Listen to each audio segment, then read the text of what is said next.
Alors, nous allons tracer les niveaux sur l'euro-dollar. Première étape, nous allons aller donc en semaine. Si on y arrive. Alors bon, comme nous sommes en dehors des heures d'ouverture, peut-être que il y a, c'est pas grave, on va directement tracer sur le daily. Donc avec mes lignes toujours noires. Alors, un premier rebond ici, un deuxième, un troisième. Donc là, il n'y a plus de doute. Sur l'euro-dollar, 1.05, eh bien, on a quand même un niveau important. Donc, je fais par exemple 1.05. Voilà. Donc, à 1.05, nous avons un niveau important sur l'euro-dollar. Je désélectionne. Je vais rechercher un autre niveau, une autre ligne horizontale. Et je vais descendre pour voir. Alors, je vais voir la chose suivante, où le marché, en fait, a rebondi avant de revenir sur cette droite, sur la première droite que j'ai tracée.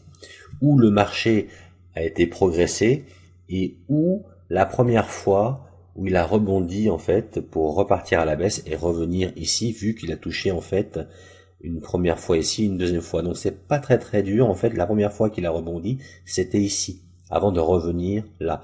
Donc, je vais positionner ma droite ici et je vais aller voir si le marché en fait a respecté cette droite sur ses progressions. Donc là, deux fois il s'est retourné, une première fois, une deuxième fois avec une figure chartiste, donc un double top, et ensuite ici c'est pareil, il est venu se retourner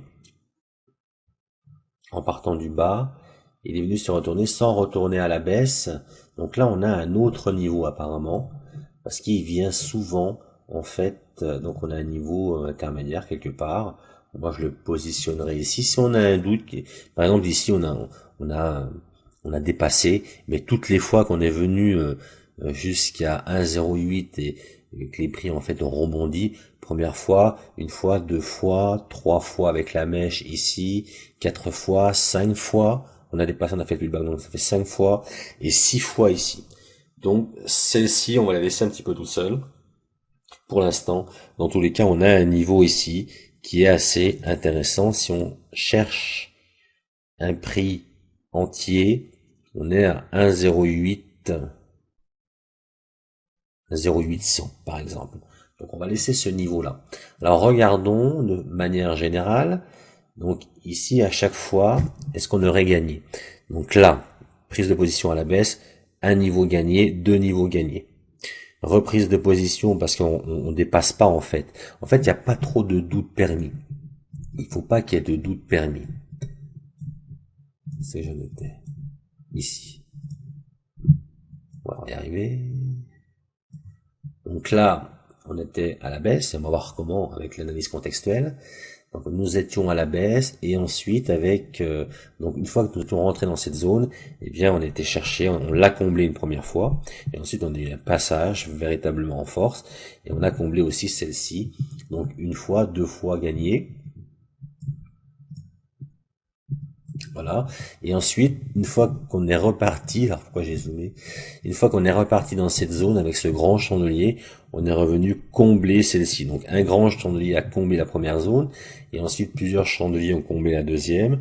On n'a pas passé pour repartir plus haut, on a fait demi-tour, on est venu combler en fait cette zone-là. Donc une prise de position à la baisse après était judiciable et une prise d'objectif ici était vraiment envisageable. Ensuite le marché a commencé à se retourner et on était chercher celle-ci, on n'y est pas arrivé, on est revenu sur celle-là.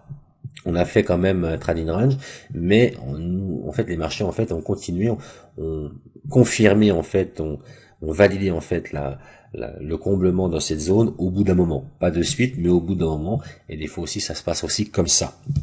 Dans tous les cas, quand nous sommes revenus dans cette zone, eh bien, le marché l'a comblé un certain nombre de fois. Alors maintenant, nous sommes dans une zone ici, un peu plus haut. Donc, nous allons retracer un autre niveau. Alors regardons ici si nous avons un niveau assez intéressant. Donc je vais zoomer, je vais le prendre à partir de là. Et à chaque fois, eh bien, nous avons des zones qui se comblent. Vous voyez ici, on était touché, là on est revenu, on a retouché celle-ci. Si on parle de cette zone haute là, hein, une fois qu'on est retourné, eh bien ici on était là comblé, on est revenu, on l'a pas touché ici, on n'a pas clôturé, on a fait un pullback 2 fois, un double appui, on était retourné là comblé.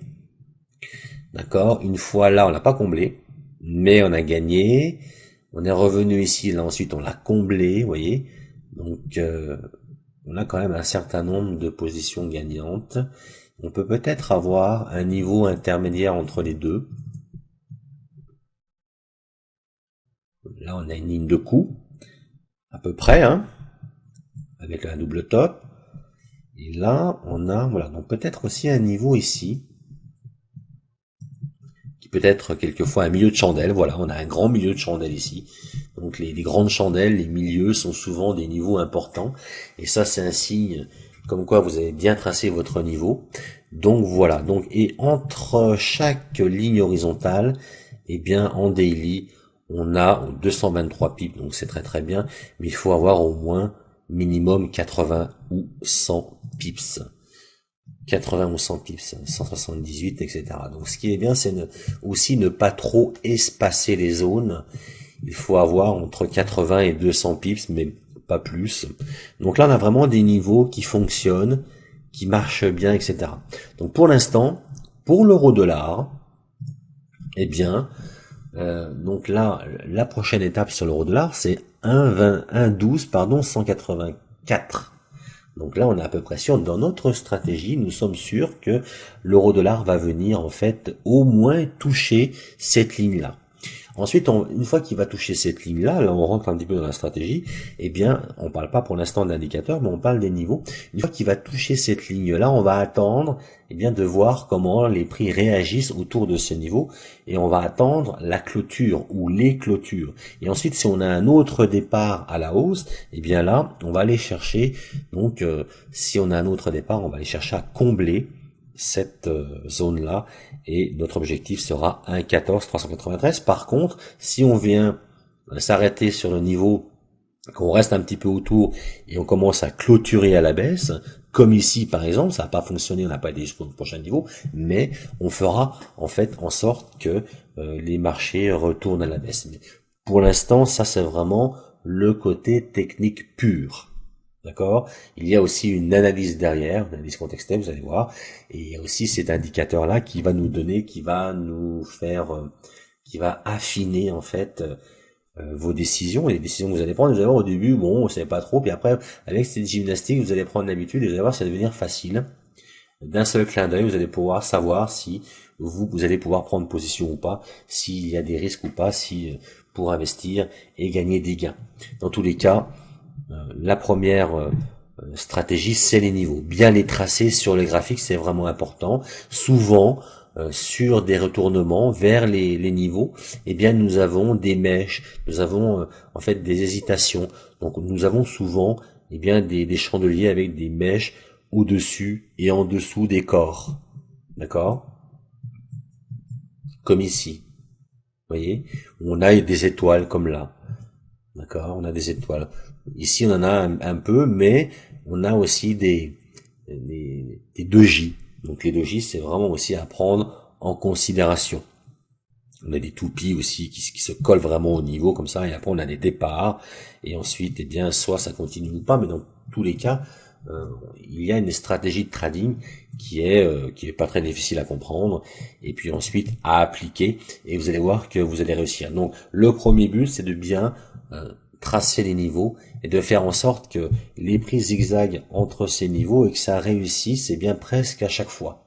Même si vous avez l'impression que ça réussit une fois sur deux, vous allez voir avec l'analyse contextuelle, vous allez filtrer, et il y a des moments où vous n'allez pas vouloir prendre position, et il y a des moments où vous allez vraiment prendre position, et vous allez comprendre que vous allez avoir plus souvent raison que plus souvent tort. Vous allez gagner beaucoup plus de ce que vous allez perdre, et c'est ça en fait la clé du trading facile.